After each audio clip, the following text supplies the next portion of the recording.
यह सिंदुरिया का सरकारी देसी शराब के ठेके की दुकान है जो कब तोड़ शराबे से भरी रहती थी, लेकिन आज अपने आप पर रोना रो रही है। कारण है इसके आसपास संचालित होने वाले चना भुजा चूरा आदि की दुकानों का बंद हो। हम इस समय खड़े हैं सिंदुरिया मेन चौराहे से 500 मीटर दूर सिंदुरिया शिकारपुर मार्ग पर, जहां सरकारी ठेके की दुकान है। यहां लगभग पिछले 1 महीने से यहां सड़क के किनारे भुजा, मटर और मतलब चखने की दुकान, अंडे वगैरह की दुकान करके ये लोग अपना जीवन बसर चलाते हैं। आइए हम जानते हैं कि क्यों इन लोगों की दुकानें बंद है, क्या कारण है। भाई साहब बताइए कि ये आप लोग यहाँ जो आपकी दुकानें पूरी बंद हैं, हाँ अब तक यहाँ पूरी भीड़ हुआ करती थी, तो किस कारण से ये बंद है? सर जी, जो हमारे नए यहाँ पर थाना अध्यक्ष आए हैं, जैसे मतलब यहाँ थाना का निरीक्षण हो गया बनने के लायक, तब से जो पहले एक थाना अध्यक्ष और आए थे तो उतना दिक्कत नहीं होता था। जैसे ये उसके बदलने के बाद ये जो नया थाना अध्यक्ष आए हैं, इनके ऊपर से हम लोग को बहुत दिक्कत हो रही है। क्या कर रहे हैं सर जी? इनका सिद्धांत है यहाँ से जो दारू जा रही है, पुराना भट्टी था सिंदुरिया का जो महाराजगंज रोड पे था, इसके पहले उसके बाद दुकानें क्यों बंद है, इसका मेन कारण बताइए। आपकी दुकानें क्यों बंद है? हाँ तो सर वही बता रहे हैं आपको। जो वहाँ थाना जो महाराजगंज का रोड है, 5-10 पेटी लोग जाकर बेच रहे हैं सब, तो वो लोग 5,000, 6,000 या 10,000 वो कुछ भी पैसे दें, वो हम लोग के मालूम नहीं है, लेकिन वो सब दे रहे हैं सर। तो इनका यही सिद्धांत है कि वो सब दे रहे हैं तो ये भी सब दें। कितना मांग है आप लोगों तो कह रहे हैं, थाना अध्यक्ष जी कह रहे हैं कि हम लोगों से 6,000 रुपये हर दुकान से चाहिए। कौन है थाना अध्यक्ष?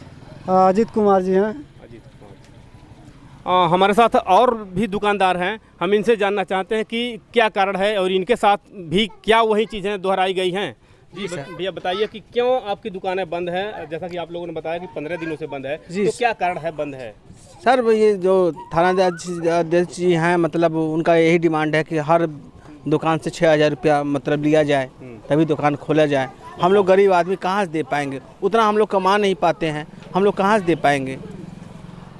हमने 10 दिन पहले बताया था कि सर हमको फाल्ज मारा है, दवा करा रहे हैं, बच्चों को जिला रहे हैं, हम 6,200 रुपया महीना हम डेली कमा नहीं पाते हैं।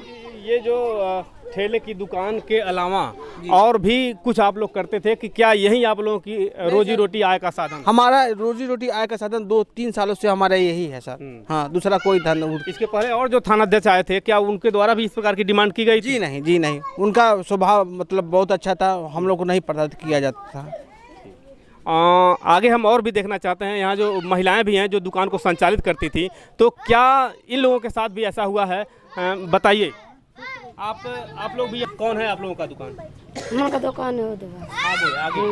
तो क्या कर आप लोगों से भी कुछ प्रशासन के द्वारा कोई दबाव, कोई प्रेशर, कोई चीज़ें आई? हाँ, क्या कहे? यहाँ के सो आयल बना तो 6,000 रुपया मांगता, दुकान ना कर देता ना 1 महीना से। तो 6,000 रुपया किस बात की मांग रहे हैं वो? दुकान के लिए करते हैं, कह रहे हैं कि 6,000 रुपया देंगी तभी तब दुकान ही हुई। आपके साथ क्या हुआ? हमारे साथ यही हुआ कि 6,000 रुपये दें तब दुकान खोलें, नहीं तो दुकान बंद रहे। यहाँ के सुख का भी यही है। कितने दिन से दुकानें बंद है? 1 महीना दुकानें बंद हैं। रोजी रोटी कहाँ से चल रहा है? रोजी रोटी हम लोग का ही है, चिखने से। जब बंद है तो फिर कहाँ से चल रहा है? कोई दिक्कत परेशानी? हम लोग को बहुत दिक्कत है। ऐसे में सवाल यह उठ रहा है कि कहीं भी प्रदेश या ज़िले के कहीं भी भट्टे की दुकानों पे, चिखना की सरकारी देसी शराब की दुकानों पे सारी चखने और ये चीज़ें दुकानें खुल रही हैं, लेकिन सिंदुरिया में ही बंद है, ऐसा ये जो दुकानदार हैं ऐसा आरोप लगा रहे हैं।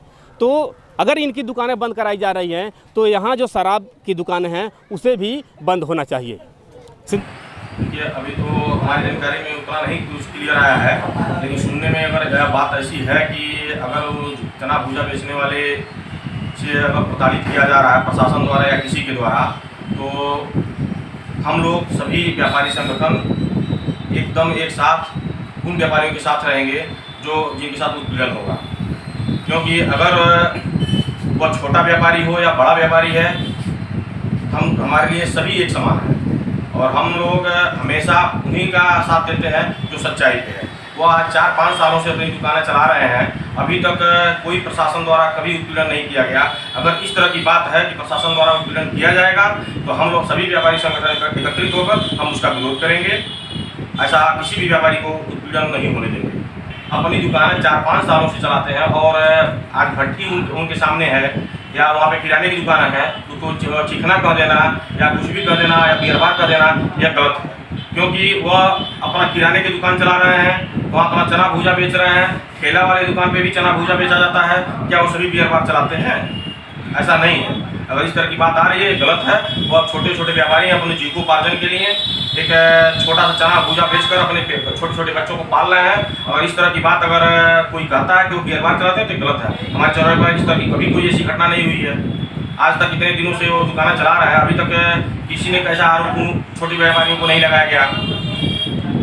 सबसे बड़ी बात तो ये है कि समय अभी हाल ही में आपने देखा है कि भारतीय जनता पार्टी की सरकार प्रदेश में भी है, केंद्र में भी है। अभी पंचायत चुनाव जो जिला पंचायत का हुआ है, अभी ब्लॉक प्रमुख का हुआ है, इसमें देखे हैं 75 जिला इस प्रदेश में है। ये हर जिले में कहीं हर जगह तांडव मचा हुआ था, कहीं अपहरण तो कहीं गोली कहीं बम, यही चलाया जा रहा था। किसी को नामांकन से रोका गया, वहाँ पुलिस खुद सबसे बड़ी भूमिका में है, वो खुद रोक रही है। और जहाँ जहाँ अपहरण हुआ है वीडियो में साफ पुलिस के लोग दिख रहे हैं, नहीं कहीं बोल नहीं रहे। तो सबसे बड़ी बात खुद स्पष्ट हो रहा है कि भारतीय जनता पार्टी के इस सरकार के इशारे पर सारा तांडव ये पुलिस के लोग मचा रहे हैं। क्योंकि अभी नोटबंदी को लेके बड़े बड़े छोटे छोटे जो उद्योग थे वो बंद हो गए और सारे लोग बेरोजगार हो गए, घर चले आए। इस समय छोटी बड़ी दुकान करके रेडी और ठेला लगा के अपना परिवार का पालन पोषण कर रहे हैं गरीब लोग। उनसे भी अगर ये इस तरह का काम कर रहे हैं सेंदुरिया के थानाध्यक्ष, तो सबसे बड़ी निंदनीय है। मैं यहाँ के पुलिस अधीक्षक, न्यायप्रिय पुलिस अधीक्षक श्री गुप्ता जी से मैं ये मांग करता हूँ कि ऐसे भ्रष्ट थानाध्यक्ष के खिलाफ तत्काल कार्रवाई हो। क्योंकि जो लोग बेरोजगार हैं उनके परिवार के लोग कैसे जिएंगे, उनका पालन पोषण कैसे होगा? अगर वह जहाँ भीड़ भाड़ रहेगा वहाँ ठेला और रेहड़ी लगा के अपना व्यवसाय नहीं करेंगे तो उनका पालन पोषण कैसे होगा, उनको रोजगार कैसे मिलेगा? और अपने दम पर कहीं अगर रोजगार भी कर रहे हैं तो इस सरकार, इस शासन में उनके पुलिसकर्मी जो है नाजायज़ फ़ायदा उठाते हुए छोटे बड़े रोजगार करने वाले लोगों का उत्पीड़न करके ये धनुगाही करने का काम कर रहे हैं। और धनुगाही करके इस समय अपने बड़े अधिकारी को भी बदनाम कर रहे हैं। क्योंकि हमें तो विश्वास नहीं है कि रेहड़ी और ठेला से वसूली करके ये बड़े अधिकारी को अपने देंगे। ये स्वयं का जेब भरते हैं और बेरोजगारी को और बढ़ावा देने के लिए उसमें बढ़ चढ़ कर हिस्सा ले रहे हैं। क्या लगता है ये छोटी मोटी झुग्गी झोपड़ियों में ये बियर बार संचालित करेंगे? हो सकता है इनके देखने में रेहड़ी और ठेला और झोपड़ी में जो दुकान लगा के, मान लीजिए ठेका का दुकान, देसी शराब की दुकान है, वहाँ भीड़ होती है तो बेरोजगार लोग अपने रोजगार के लिए परिवार के पालन पोषण करने के लिए छोटी मोटी अपना कुछ सामान रख के अपना बेच के गुजर बसर कर रहे हैं। तो हो सकता है ये एसओ साहब बियर बार के बहुत शौकीन हो और ये बियर बार को झोपड़ी में भी बियर बार इनको नज़र आता हो। तो ऐसी दशा में इनको बियर बार इसलिए लगेगा कि अगर ये महीने में 6,000 रुपया जो ये लोग आरोप लगा रहे हैं देते रहेंगे तो वो बियर बार नहीं है। ऐसी दशा में ये खुद जो है बियर बार की तरह व्यवस्था 6,000 लेके करना चाहते हैं। बियर बार तो नहीं चल रहा, लेकिन 6,000 रुपया इसलिए मांग रहे हैं और बियर बार का नाम ले रहे हैं कि 6,000 रुपया दीजिए और छोटा मोटा रोजगार क्यों कर रहे हैं, झोपड़ी में ही बियर बार जैसी व्यवस्था कर लीजिए। सिंदुरिया से अपने सहयोगी डिक्की कुमार के साथ मैं रविशंकर भारती, भारत रक्षक न्यूज।